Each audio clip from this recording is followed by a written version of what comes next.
Welcome to Weekly Investment Podcast bersama saya Ferdiansyah Putra dari Ispring Investment Indonesia untuk Prudential Indonesia.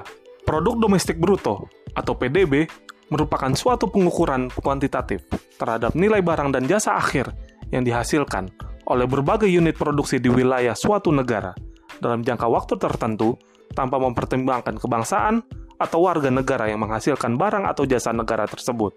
Selain itu, dikenal pula istilah PDB per kapita, yaitu PDB dibagi dengan jumlah penduduk suatu negara, yang merupakan tolok ukur kemakmuran dan tingkat pembangunan sebuah negara, di mana semakin besar pendapatan per kapitanya, semakin makmur negara tersebut. PDB biasanya diukur dengan melakukan total penambahan jumlah keseluruhan pengeluaran yang memiliki 4 komponen utama dalam perhitungannya, yaitu yang pertama adalah konsumsi rumah tangga. Pendapatan pribadi berkorelasi positif terhadap besarnya nilai konsumsi. Naiknya pendapatan akan meningkatkan nilai konsumsi rumah tangga. Ketika konsumsi rumah tangga naik, maka PDB cenderung naik. Hal ini menjelaskan bahwa peningkatan PDB dapat terjadi ketika pendapatan pribadi naik.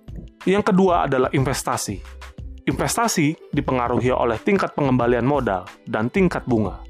Para pemilik modal akan berinvestasi jika tingkat pengembalian modal lebih besar daripada tingkat bunga. Tingkat bunga yang tinggi menyebabkan investasi menjadi tidak menarik atau tidak menguntungkan. Ketika tingkat bunga tinggi, sebagian modal digunakan untuk mencari keuntungan dari tingkat bunga melalui deposito atau tabungan.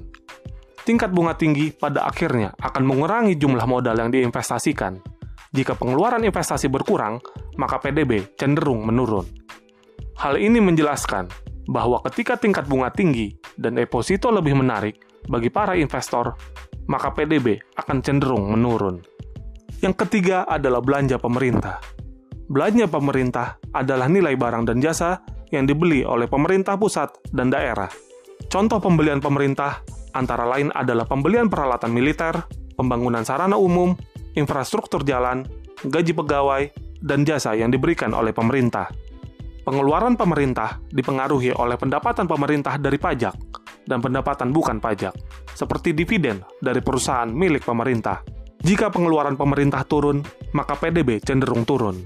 Hal ini menjelaskan bahwa jika pendapatan pemerintah naik dan pembelian juga naik, maka nilai PDB akan naik.